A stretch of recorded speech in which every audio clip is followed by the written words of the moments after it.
बच्चों, आज हम लोग पद संख्या 3 और 4 की व्याख्या देखेंगे, क्योंकि इसके पहले वाले वीडियोज में हम लोगों ने और व्याख्या हम लोगों ने देख लिया पद संख्या 1 और 2 की। आज पद संख्या 3 और 4 की व्याख्या हम लोग देखेंगे। तीसरा पद है, आप सामने देख रहे होंगे कि हमारे हरिहारिल की लकड़ी। गोपियाँ श्री कृष्ण को हारिल पक्षी की लकड़ी बताती हैं। अब इसके पहले हम लोग समझ लें कि हारिल पक्षी की क्या विशेषता होती है। हारिल पक्षी एक ऐसा पक्षी है, एक ऐसा पक्षी जो हर समय अपने पंजे में लकड़ी को दबाए रखता है। बिना लकड़ी का उसका जीवन संभव है ही नहीं। कुछ भी हो जाए, लेकिन वह हर वक्त अपने पंजे में लकड़ी को लिया रहता है। इसलिए गोपियों ने कहा कि श्री कृष्ण हमारे क्या हैं? हारिल पक्षी की लकड़ी हैं। आइए मैं एक एक शब्द का व्याख्या करते हुए अर्थ से अवगत कराता हूँ। हमारे श्री कृष्ण। हरि का किसके लिए है? श्री कृष्ण के लिए है। हारिल की लकड़ी हारिल पक्षी के लकड़ी के समान है। हम लोगों के जो श्री कृष्ण हैं वह श्री कृष्ण हारिल पक्षी की लकड़ी हैं। क्या? मन क्रम वचन, मन से, अपने कर्म से, वचन वाणी से, नंद नंदन आया है। नंद के नंदन अर्थात श्री कृष्ण। मन वचन, मन क्रम वचन, नंद नंदन उर। हम लोगों ने अपने मन से, कर्म से, वाणी से नंद के नंदन अर्थात श्री कृष्ण को उर का मतलब हृदय होता है। उर मतलब हृदय। अपने हृदय से उस नंद नंदन को अर्थात श्री कृष्ण को अपने हृदय की बाँह रूपी हृदय की बाँह से क्या किया है? दृढ़ करी पकड़ी, मजबूती के साथ पकड़ लिया है। अब उनको किसी भी रूप में हम लोग अपने से अलग नहीं होने दे सकते। तो यह है मनक्रम वचन नंद नंदन और यह दृढ़ करी पकड़ी। हम लोगों ने मजबूती के साथ पकड़ लिया है, उनको अलग नहीं होने दे सकती। क्यों? क्या करती हैं हम लोग इस स्थिति में? जागत सोवत स्वप्न दिवस निसी। देखिए कितना महत्वपूर्ण बात है। जागत जगते हुए, सोवत सोते हुए, स्वप्न देखते हुए, दिवस दिन में, निसी रात में। रात और दिन, स्वप्न देखते समय, सोते समय, जागते समय, कान कान जकरी, कन्हैया कन्हैया ही, कान कान कन्हैया कन्हैया, जकरी पुकारती रहती हैं। इसमें आप देख रहे हैं कि अनुप्रास अलंकार की छटा निराली है। अनुप्रास अलंकार हर जगह है और कान कान में पुनरुक्ति प्रकाश अलंकार है। हमारे हरिहारिल की लकड़ी, पहले पंक्ति में भी देख रहे हैं एक ही वर्ण ह वर्ण की आवृत्ति हो रही है, इसलिए यहाँ पर क्या? अनुप्रास अलंकार होगा। कान कान जकरी, कन्हैया कन्हैया हम लोग जकड़ती रहती हैं। अर्थात हम लोग जागते वक्त, सोते वक्त, स्वप्न देखते वक्त, दिन में, रात में कन्हैया कन्हैया केवल पुकारती रहती हैं, श्री कृष्ण को छोड़ करके और किसी को हम लोग याद नहीं करती। और इस समय जब आप योग साधना के उपदेश को आकर के हम लोगों क्या दे रहे हैं, तो गोपियों ने कहा कि सुनत जोग लागत है ऐशो। इस समय आपके द्वारा दिया गया योग साधना का जो उपदेश है, वह योग साधना का उपदेश सुनने में ऐसा लगता है। सुनत मने सुनने में, योग मने योग साधना, जो उद्धव जी के द्वारा आकर के ब्रज गांव में उपदेश दिया जा रहा है।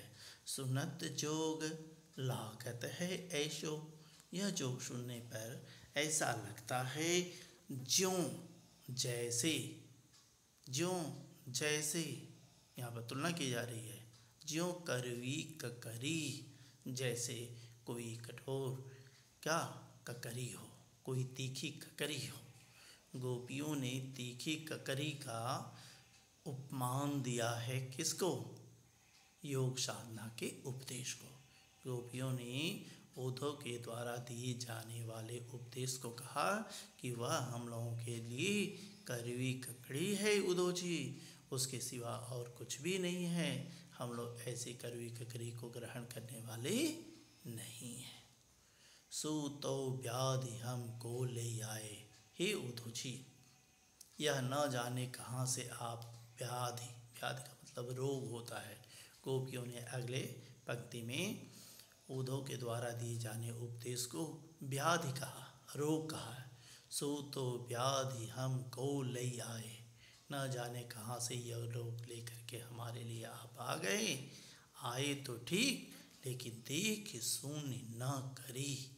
आपने इस योग साधना के उपदेश को देख सुन करके नहीं लाया। यहाँ देखिए दिया गया है कि देख सुन न करी। आपने इस योग साधना के उपदेश को देख करके नहीं लाया कि यह योग साधना का उपदेश गोपियों के लिए उपयुक्त है अथवा गोपियों के लिए उपयुक्त नहीं है। इसलिए हे उद्धव जी, इस योग साधना के उपदेश को हम लोग ग्रहण करने वाले नहीं हैं। सो तो व्याधि हमको ले आए, देख सुन न करी। न जाने कौन सा रोग लेकर के यहाँ आ गए हैं, लेकिन यह रोग हम लोगों के लिए उपयुक्त नहीं है। हम लोग इसको ग्रहण करने वाले नहीं हैं। इसलिए गोपियों ने उद्धव जी को सुझाव दिया कि यह तो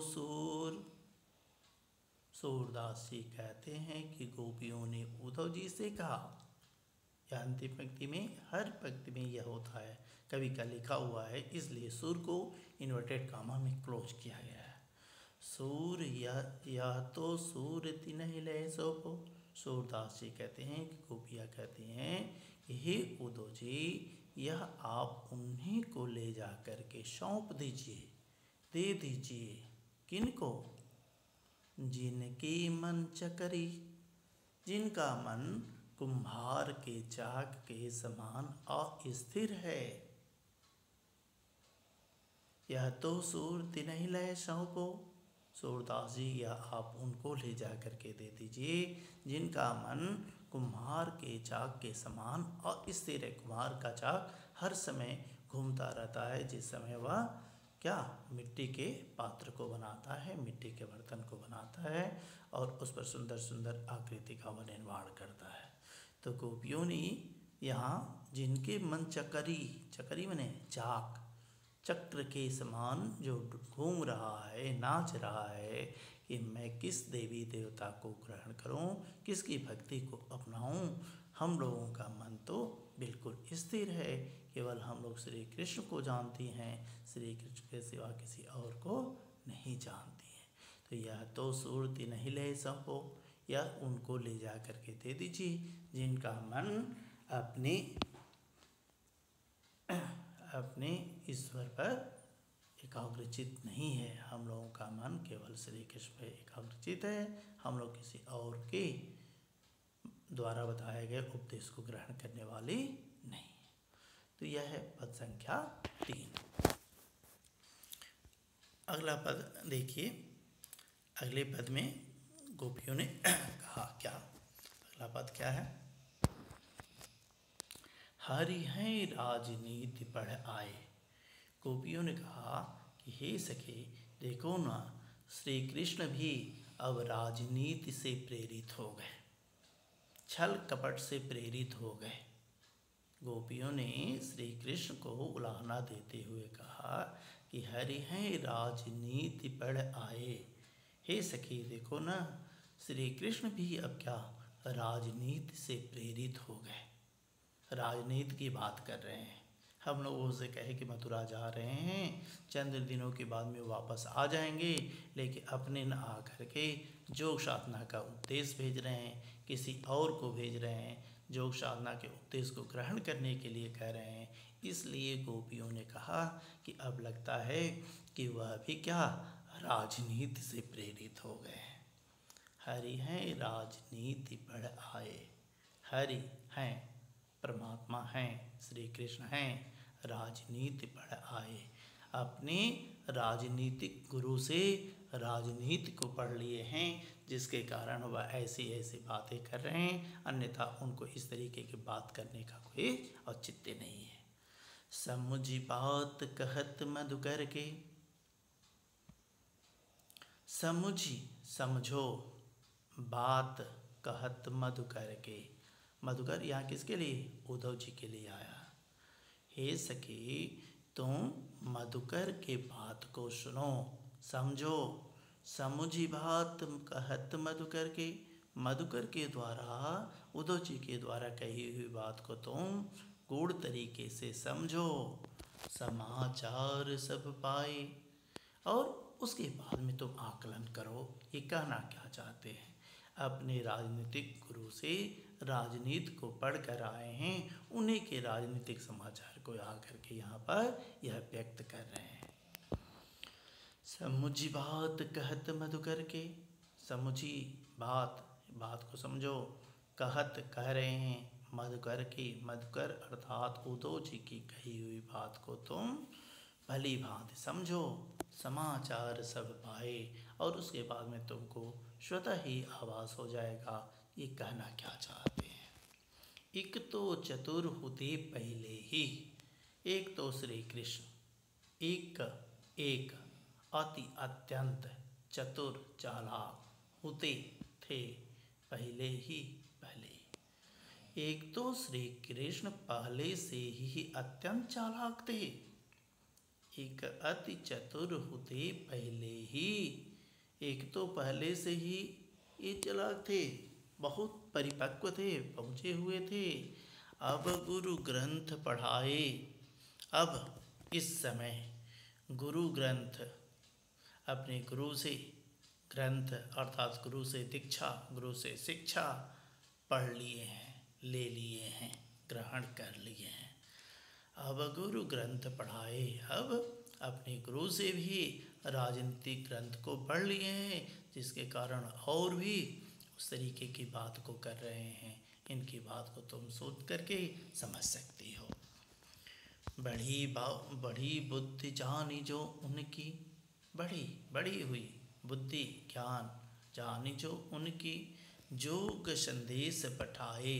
अपनी तो मथुरा चले गए और जा कर के वहाँ जोग संदेश, योग रूपी संदेश, रूपक अलंकार है यहाँ, जोग संदेश पठाए, अपने योग साधना के उपदेश को वहाँ से उन्होंने भेज दिया। उद्धव भले लोग आगे के, उद्धव जी, हे गोपियाँ कह रही हैं कि हे उद्धव जी, भले लोग आगे के, पहले वाले लोग जो पहले इस संसार में आए थे, वे लोग अत्यंत ही भोले भाले थे। उद्धव भले लोग आगे के, आगे आने वाले लोग अत्यंत भोले भाले थे। करते क्या थे? परहित डोलत धाये, परहित दूसरे के हित, पर दूसरा हित भलाई, डोलत दौड़ रहे, धाये दौड़ते फिरते थे। पहले के लोग बहुत ही अच्छे थे, जो हमेशा दूसरे के लिए दौड़ते रहते थे, दूसरे की भावना से ही प्रेरित रहते थे, परहित दूसरे की भलाई में लगे रहते थे। लेकिन आज के लोग ऐसे नहीं हैं। श्री कृष्ण को उलाहना देती हुई गोपियाँ कह रही हैं कि पहले के लोग दूसरे को ही, दूसरे के लिए दौड़ते थे, पर काज दूसरे की भलाई में लगे रहते। उद्धव भले लोग आगे के, परहित डोलत धाये, दूसरे के लिए दौड़ते रहते थे। लेकिन आज ऐसा देखा नहीं जा रहा है। अब अपने मन फेर पाइए, गोपियों ने कितनी चतुराई से उद्धव जी को उन्हीं के जाल में फंसा दिया। कहा क्या कि अब अपने मन फेर पाइए, चलत जो हुदे चुराए। हे उद्धव जी, आपका सब कुछ कहना व्यर्थ है। क्यों? अब अपनी मन फेर पाइए। हम लोगों का मन हम लोगों के पास है ही नहीं। आखिर आपके द्वारा बताए हुए जो साधना के उपदेश को हम लोग ग्रहण कैसे करें।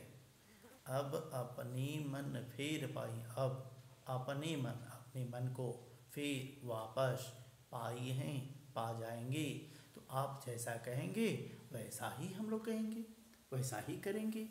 आशा यह कि जिस समय श्री कृष्ण यहाँ से मथुरा गए, हम लोगों के मन को अपने साथ चढ़ा करके मथुरा लेकर के चले गए।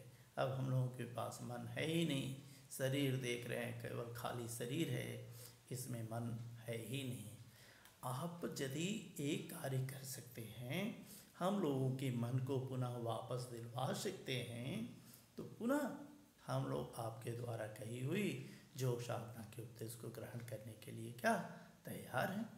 अब अपने मन फेर पाइए, चलत चलते हुए जो होते थे चुराए।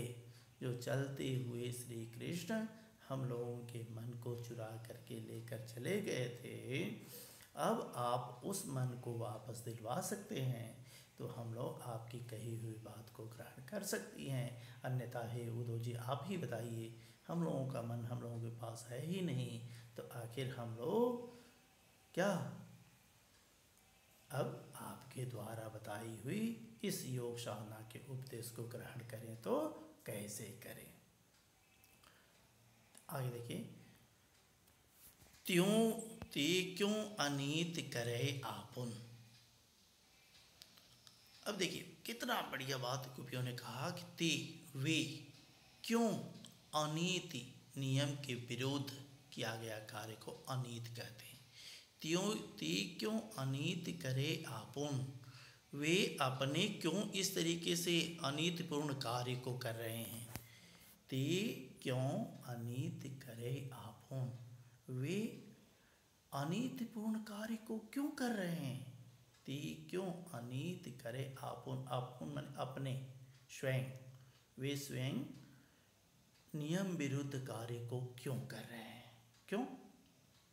जे और अनीति छुड़ाए, जो दूसरे को अनीतिपूर्ण कार्य करने से रोकते हैं। जो नियम के विरुद्ध चलता है उसको नियम पर लाना, सद्मार्ग पर प्रेरित करना उनका दायित्व है। पतित पावन कहा गया ना, श्री कृष्ण को पतित पावन, परमात्मा को पतित पावन कहा गया है, पतितों को पवित्र करने वाले। और तो ती क्यों अनीति करे आपुन, वे स्वयं नियम विरुद्ध कार्य को क्यों कर रहे हैं, जिनकी ड्यूटी ही है, जिनका कार्य ही है दूसरे की अनीति को छुड़ाना, दूसरे को अनीतिपूर्ण कार्य से रोकना। तो वे अनीतिपूर्ण कार्य को क्यों कर रहे हैं, ऐसा मुझे समझ में नहीं आया है। राज धर्म तो यह सूर, गोपियों ने कहा हे सूरदास जी, गोपियों ने कहा कि उद्धव, सूरदास जी कहते हैं कि गोपियों ने कहा कि हे उद्धव जी, राज धर्म तो यह है, राजा का धर्म तो यही है। क्या?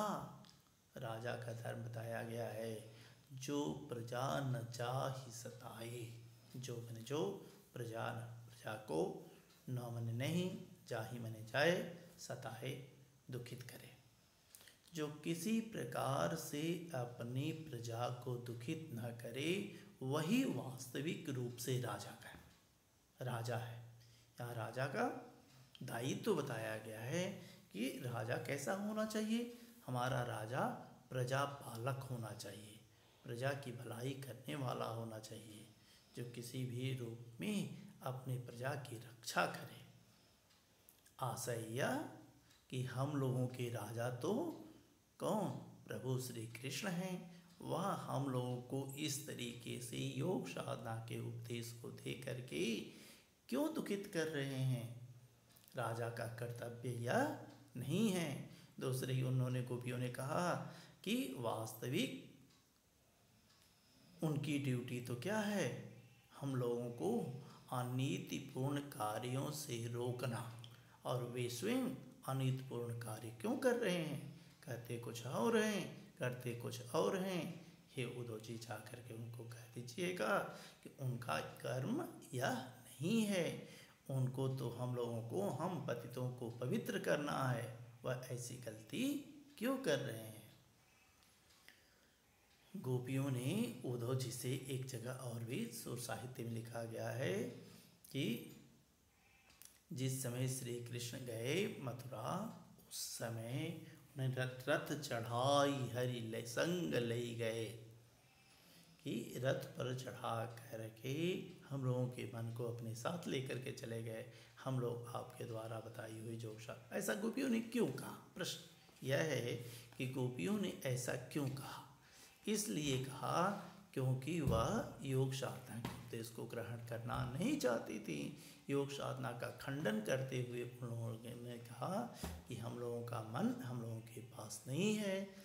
हम लोगों का मन हम लोगों के पास रहता तो निश्चित रूप से आपके योग साधना के उपदेश को हम लोग ग्रहण करते। तो यह है इस पूरे पद की व्याख्या, तीसरे और चौथे की व्याख्या। अगले पद में, अगले वीडियो में मैं क्या करूँगा, इसकी इस चैप्टर का प्रश्नोत्तर से आपको अवगत कराऊंगा। धन्यवाद।